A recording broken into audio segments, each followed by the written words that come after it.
네. 재테크 전문 변호사라고 소개를 해드려야 되나요? 김광석 변호사 나오셨습니다. 집안채 갖고 있는 것밖에 없어요. 강남이신 것 같습니다. 네. 네. 방금 보신 것처럼 인점 최고위원 송 부시장 업무수첩 50페이지 정도 분량인데 자신의 이름이 40번 이상 등장해 놀랐다고 했습니다. 김광석 변호사님. 네. 어제 송병기 부시장 세 번째 검찰 조사를 받았잖아요. 네네. 어떤 내용을 좀 확인했을까요, 검찰이? 일단 지금 원래는 이제 울산경찰청과 관련된 하명 수사 이게 굉장히 쟁점이었잖아요. 네. 그런데 우리가 정치도 생물이지만 수사도 생물이라고 합니다. 그래서 송병기 부시장을 압수수색하는 과정에서 이제 업무일지가 나온 거예요. 그래서 업무일지의 내용에 보면 사실은 뭐 적혀 있는 내용이 기재되어 있는 내용이 사실일 수도 있고 아닐 수도 있지만 그건 굉장히 정말로 놀랄만한 내용들이 많이 적혀 있거든요. 그래서 그 당시 이제 6.13 지방선거 관련해서 청와대가 개입한 것이 아니냐 이제 그런 어떤 문구들이 많이 나와요. 그래서 네. 그걸 확인하는 과정인데 제가 아까 말씀드린 수사의 생물이다 보니까 전혀 검찰에서는 이걸 인식하지 못한 상태에서 압수수색에서 나왔거든요. 그래서 지금 검찰의 수사 자체는 그 업무 일지의 방향에 따라서 수사를 하고 있다 이렇게 네. 볼 수 있어요. 예. 그러니까 사실 여부 뭐 이런 것들을 기본적으로 확인한다. 이렇게 네, 맞습니다. 봐야 될 것 같겠죠. 네. 네, 그야말로 판도라의 상자인 이 송병기 부시장의 업무 수첩인데요. 또 이런 내용도 있었다는 주장이 나왔습니다. 먼저 영상 보시죠. 그 업무일지에 보면 27년 10월 11일자로 기억합니다만 산재모병을 좌초시키는 것이 조음이라고 명시되어 있습니다. 내부 경선을 통해서 후보를 정하게 되면 이 송철호 후보가 불리하다라고 하는 내용이었습니다.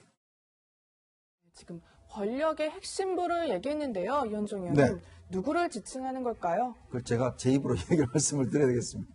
이게 사실은 어떤 면에서 보면, 그러니까 지금 이제 김기현 전 울산시장 입장에서 보면 예. 자신을 낙선시키기 위해서 일단 첫 번째는 경찰이 하명 수사를 했고요. 네. 또 두 번째로는 이제 상대방 송철호 후보가 내부적으로 전략 공천이 되는 상황에서 단독으로 해서 남은 경쟁자들을 상당히 주저앉혔다. 그다음 세 번째는 공약과 관련해서 이걸 상당히 어떤 면에서 보면 여당 후보한테 힘을 실어줬다라고 의혹을 제기를 하고 있거든요. 네. 그러면 이 세 가지를 동시에 할 수 있는 것은 어디겠습니까?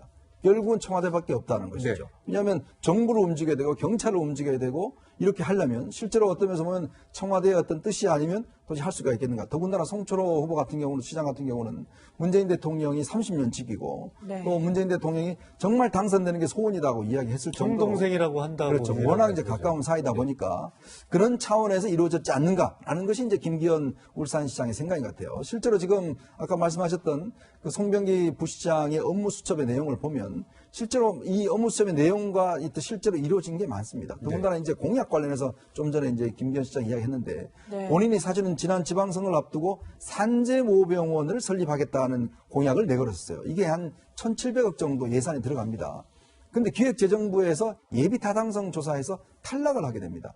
근데 그 탈락한 시점이 언젠가 하면 바로 지방선거를 16일 앞둔 시점에 탈락을 해요. 네. 그리고 아시겠지만 본인이 자유한국당 공천을 받는 당일날 압수수색이 됩니다.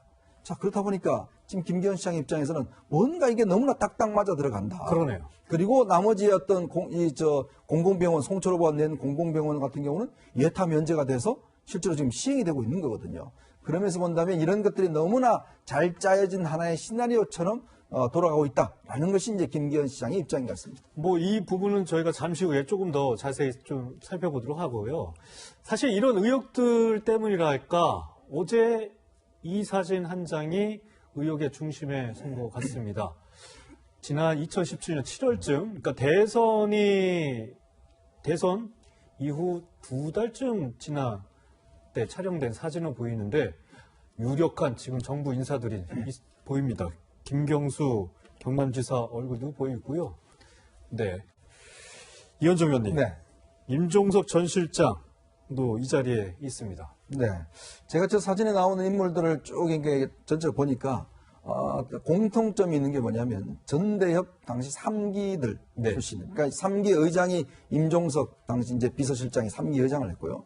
김경수 도지사도 마찬가지 3기였고, 대부분의 인물들이 그 연배에 있었던 학생운동을 함께 했던 청와대 비서관, 그 다음에 구청장 등등이 이제 있는 것 같아요. 네.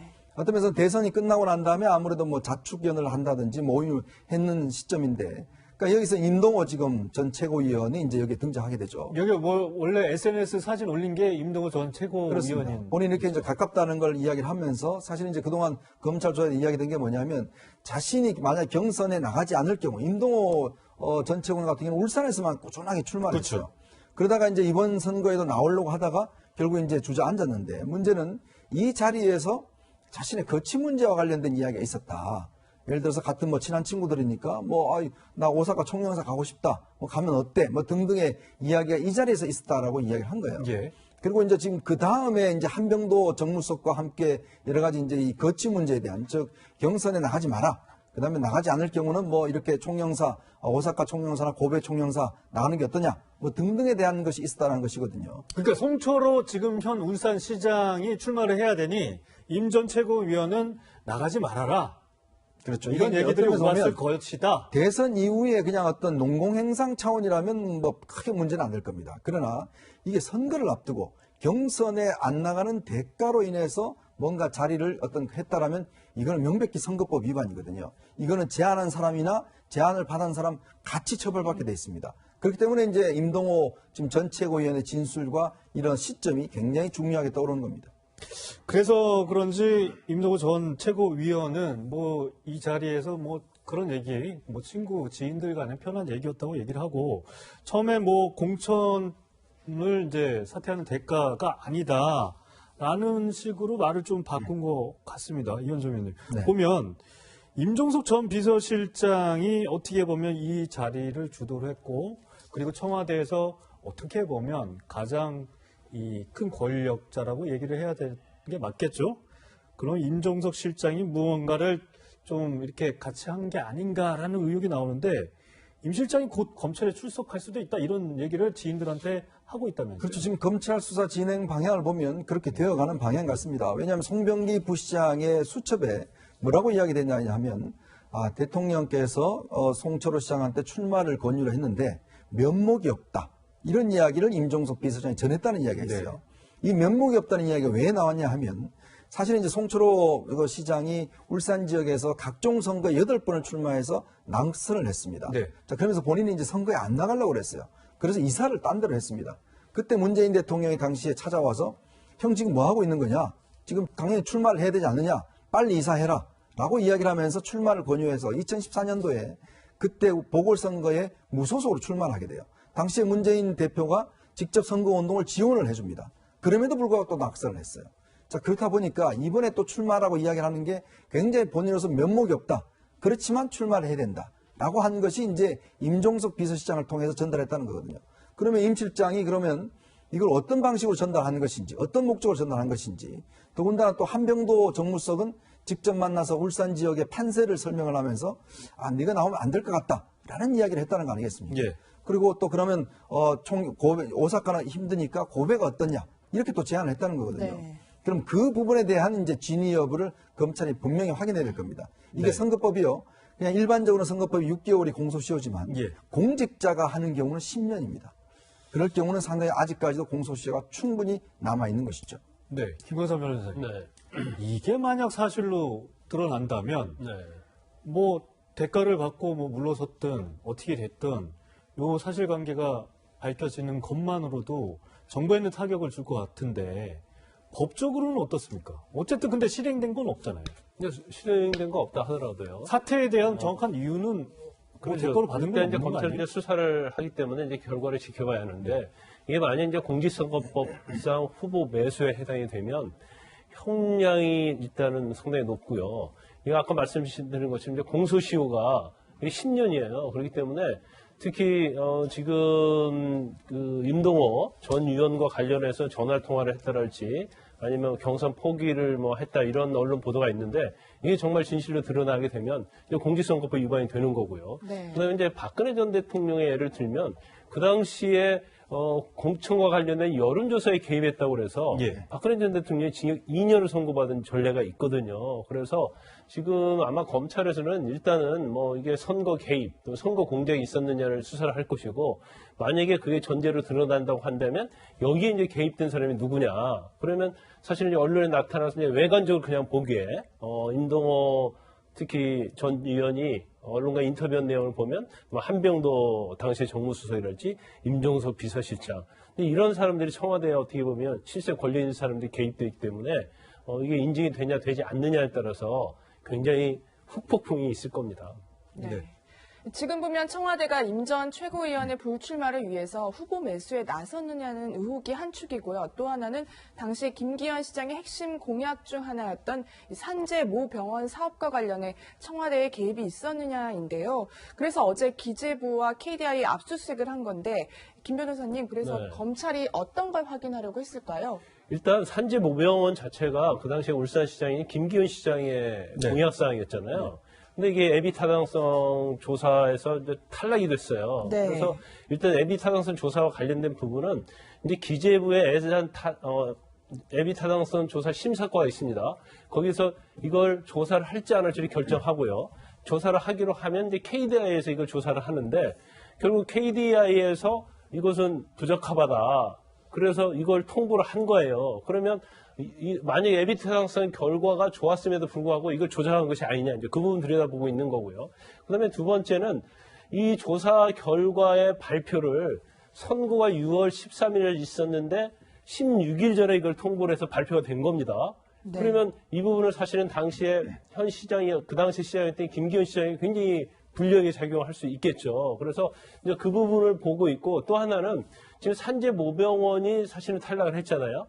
그런데 공약과 관련해 그 송철호 시장의 공약과 관련해서는 공공병원이 있었어요. 근데 결국 공공병원은 송철호 시장이 당선이 된 다음에 산재 전문 공공병원으로 해가지고 에타 자체가 면제가 되어 있어요. 예. 근데 사실 이 병원 자체는 굉장히 유사한 병원이거든요. 그러면 유사한 병원인데 왜 그 당시 현 시장에 대한 에타는 불합격 처리를 하고 그다음에 송철호 시장에 대해서는 나중에 공공병원으로 에타 면제를 시켜줬느냐. 그러니까 이 부분도 사실은 공약과 관련해서 청와대에 다 협의가 이루어지고 이것도 선거에서 송철호 시장을 당선시키기 위해서 이렇게 개입한 게 아니냐. 공약까지. 그렇죠. 이제 그 부분을 지금 들여다보고 있는 거죠. 사실 그래서 송병기 부시장의 업무 수첩에 구체적으로 이런 정황들이 기록이 돼 있어서 검찰이 수사에 나선 거잖아요. 그 내용에 보면 산재 모병원을 좌초시키는 것이 좋다 이렇게 나와 있어요. 그렇죠. 김기현 전 울산시장의 그 공약이죠. 예, 예. 그런데 사실 그 업무 일지에 나온 대로 그대로 산재 모병원이 이제 좌초가 됐잖아요. 이제 그런 것들 그리고 보면 뭐 좌초 좋다고 하고 뭐 중앙당 BH 뭐 네.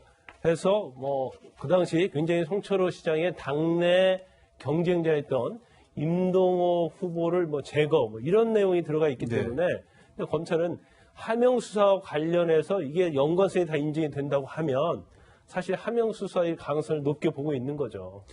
네. 어쨌든 저는 뭐 이게 이 부시장의 송 부시장의 이 업무 수첩이 뚜껑이 계속해서 열리면서 판도라의 상자가 되는 것 같다는 느낌이 드는데 이현정 위원님. 네.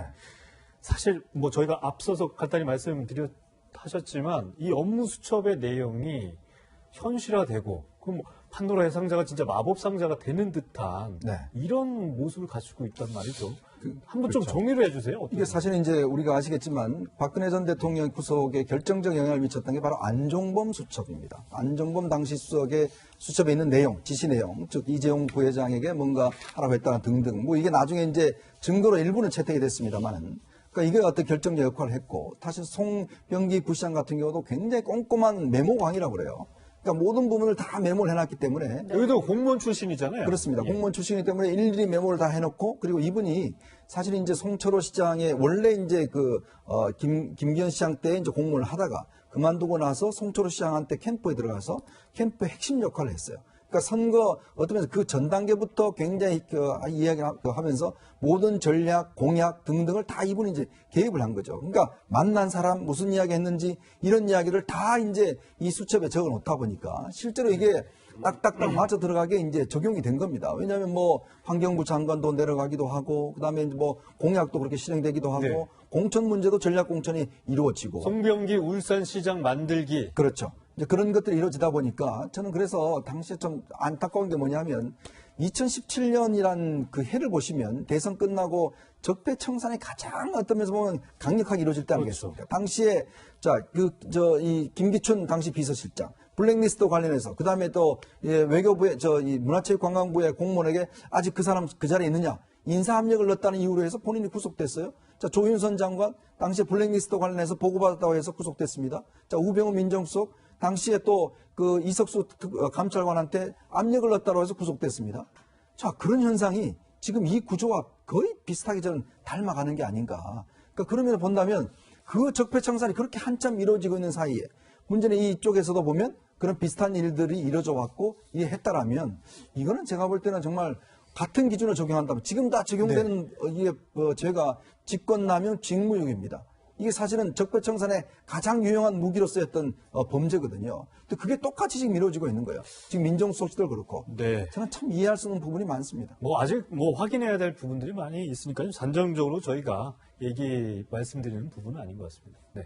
네, 송 부시장 수첩의 내용을 근거로 검찰은 하나하나 정황들을 확인하고 증거를 채집하고 있는 것 같은데요. 김 변호사님, 그렇다면 이 청와대의 이 선거 개입에 대해서 검찰이 기소를 할 가능성도 있어 보이세요? 지금은 예단할 수는 없어요. 예. 그런데 지금 송병기 부시장의 업무 수첩이 검찰의 수사 방향을 안내해주고 있어요. 그런데 업무 내용 중에 이게 그냥 허황된 내용만 있는 게 아니고 예를 들면 임종석 비서실장을 청와대에서 만났다. 그래서 출마를 권유했다. 이런 내용에서 출마를 권유했는지 안 했는지는 모르지만 일단 청와대에서 임종석 비서실장을 만난 건 사실이거든요. 예. 네. 그러면 나머지 출마를 권유했는지 여부가 사실인지 이건 검찰이 앞으로 밝혀야 할 내용이고 아까 말씀드렸지만 산재 모병원 네. 좌초 이게 업무일지에 적혀 있잖아요. 근데 결국은 좌초가 돼 있지 않습니까?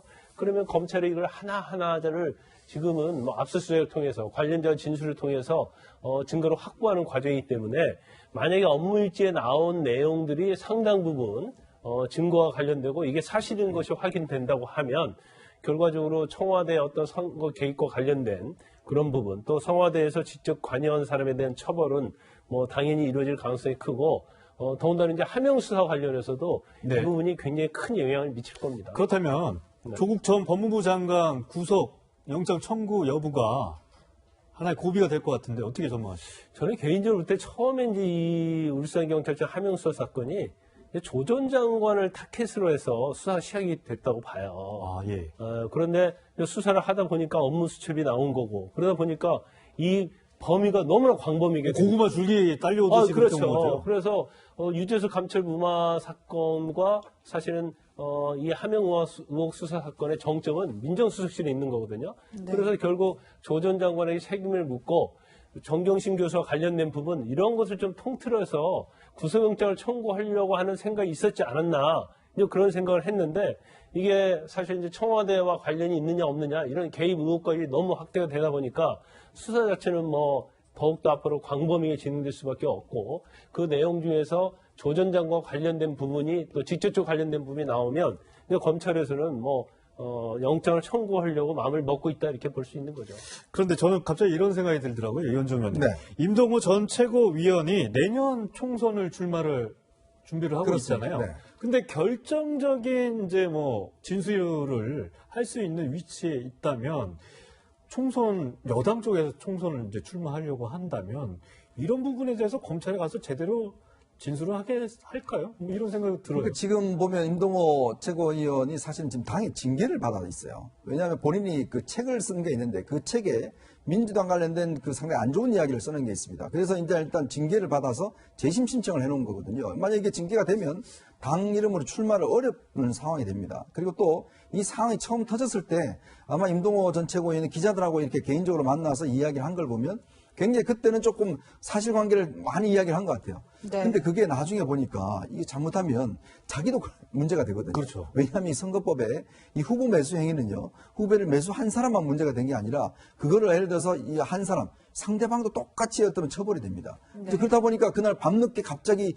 입장문을 내고 또 그 다음날 바로 검찰이 소환해서 직접 조사를 하니까 또 입장을 바꾼 것인데 저는 이거는 별 효과가 없을 걸로 봐요. 왜냐하면 이게 이제 만난 날짜 등등을 좀 따져 들어가다 보면 검찰이 아마 상당히 대가성 있는 걸 의율할 가능성도 저는 높아 보이거든요.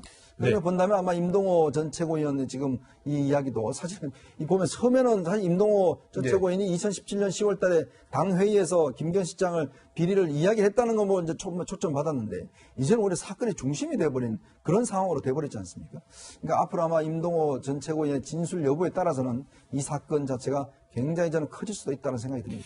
민주당에서 특검 얘기도 나온다면서요? 저는 이거 정말 자충수라고 봤습니다. 결국 이제 지금 철회를 한 것인데 왜 그러냐면 아시겠지만 집권 여당이 특검을 한 경우가 거의 없습니다. 그렇죠. 그리고 기억나시겠지만 지난번 올 초에 그 드루킹 특검 그게 어떻게 출발됐습니까? 추미애 대표가 이 문제에 대한 수사를 촉구하면서 시작된 게 바로 드루킹 특검이었거든요. 근데 어떻습니까? 결국은 재발등에 발등 찍은 거 아니겠습니까? 그렇죠. 이번 사건도 마찬가지예요. 지금 이 민주당 입장에서 보면 김기현 시장과 검찰이 왜 수사를 제대로 안 했냐 이거를 초점 맞출 텐데 네. 특검이 시작되면 그게 아니라 실제로는 살아있는 권력에 대한 이 대가성 공천 이걸 초점 맞출 겁니다. 그러면 감당할 수 없어요. 그리고 특검은요 지금의 언론같이 브리핑을 지금 검찰은 못하지 않습니까? 특검은 다 할 수 있어요. 그럴 경우는 오히려 역풍이 이 되겠군요. 사건이 큰 역풍이 될 수가 있기 때문에 현실적으로 철회를 한 걸로 보여집니다. 네, 알겠습니다. 이현정 위원과는 여기서 인사 나누겠습니다. 감사합니다.